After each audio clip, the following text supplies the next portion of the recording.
Bonjour, dans notre rubrique santé aujourd'hui, on va parler de l'hypertension artérielle. Lorsque le cœur se contracte, il se comporte comme une pompe. Il éjecte le sang dans les organes à travers les artères. Ça provoque une pression. Cette pression est mesurée par deux chiffres.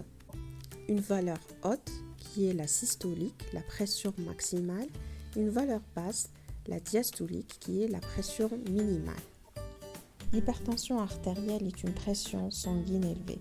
On la diagnostique lorsque la valeur haute, systole, est supérieure ou égale à 14 cm de mercure ou lorsque la valeur basse, diastole, est supérieure ou égale à 9 cm de mercure ou les deux, à au moins 3 reprises différentes en 3 mois. Pourquoi on développe une hypertension artérielle ? Il est difficile de trouver une cause pour chaque patient, néanmoins il y a certains facteurs qui favorisent l'augmentation de cette pression sanguine. On a l'âge, le vieillissement favorise la perte d'élasticité, la souplesse des artères, ce qui augmente la pression artérielle. Les antécédents de famille, avoir un père ou une mère hypertendue est un facteur de risque.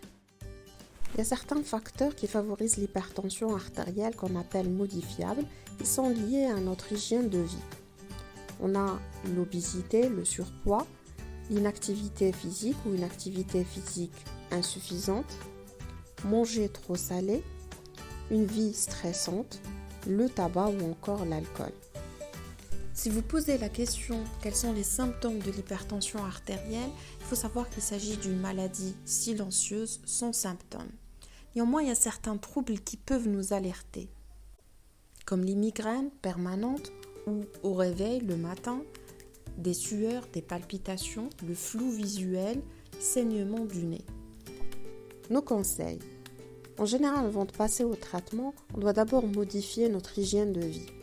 La première chose, c'est de réduire la surcharge pondérale lorsqu'on est en surpoids ou en obésité.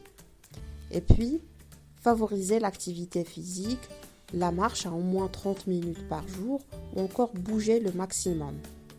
Réduire notre consommation du sel, arrêt du tabac, consommer plus de fruits et légumes par jour, au moins 5 fruits et légumes par jour, réduire la consommation de ce qu'on appelle les acides gras saturés, c'est-à-dire tous les fritures, la consommation du beurre ou encore de la margarine. Et n'oubliez pas, une alimentation saine équivaut à une vie saine.